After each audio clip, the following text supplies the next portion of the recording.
I have heard and I hear there are all intentions and all necessary arrangements done that His Excellency the President of the Republic of Kenya, William Ruto, will be in Nyahururu. And we are addressing you from Nyahururu.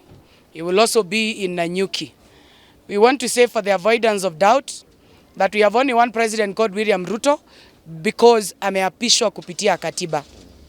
And the same constitution he used to be sworn in is the same constitution that I'm invoking and every other citizen of Kenya is invoking.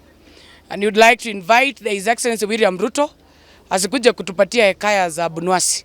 We don't want empty rhetoric. We don't want more promises.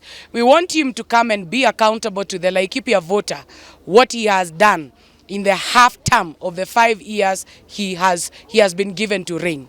We are in the year of 2025.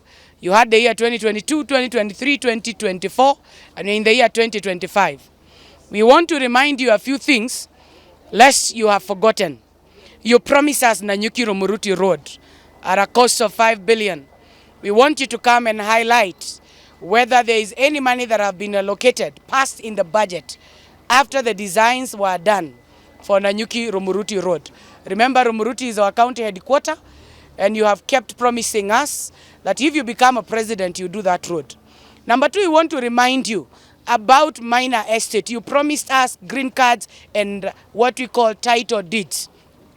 We want you to come to Nyahururu and come with your Minister for Lands, Alice Wahome. Bring us title deeds to the people of Minor. They voted for you and you promised them title deeds in your first year as a president. We want to remind you about your pledges and promises to the people of Majengo in Nanyuki and Liki in Nanyuki. Bring us our title deeds. We have seen you issue out title deeds in Northeastern and we don't have a problem. We are only asking when is our turn, because you told us if we vote for you, you will give us those green cards, including that of Shalom in Gobitwi Omererie. You came to Gobit Shalom and pledged that you issue those IDPs, the former IDP people who are resettled there. You pledged to them that you bring them green cards so that they are able to own their parcels of land. And if that is not honored and is not highlighted in your tour, it remains a fake promise, and that now warrants you the name we are calling you, Kaongo, because you have been giving empty pledges. Asante sana mchungaji. Kwa vile mnaona mjengo yetu imesimama juu hamjakuwa jana. Finally, I'll talk of the response to this. We are supposed to provide support services for this. I want to call upon faith, poverty. Of marriages ended up in divorce that year. Infidelity of men has severe underestimated effect. I'm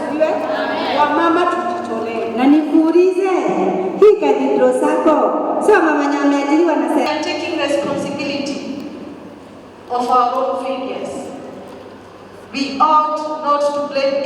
Also, long-term mental health issues such as depression, anxiety, post-infidelity.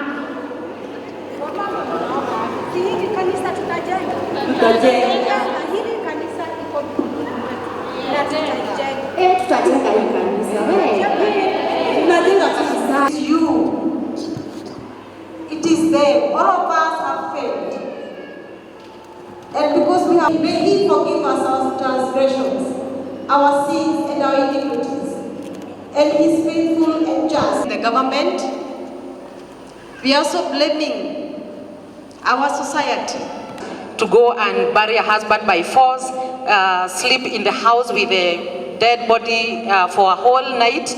And those are some of the things we are saying these are oppressive. And there is also the increased risk of mental health problems and suicide. These women, when they are subjected to such norms, they are even, there is inability to express themselves.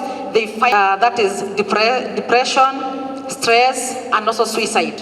There are so many women who are committing suicide.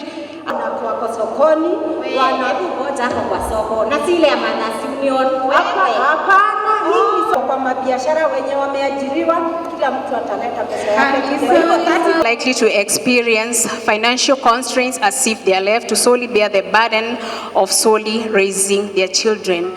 I invite, it is they have felt like a less agenda.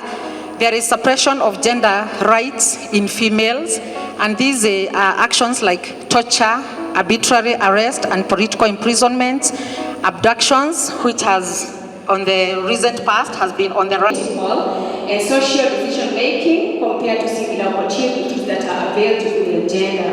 Mostly female gender contribution. The impact on that person, they become in increased limited opportunities, because when someone like that has taken toll in our society.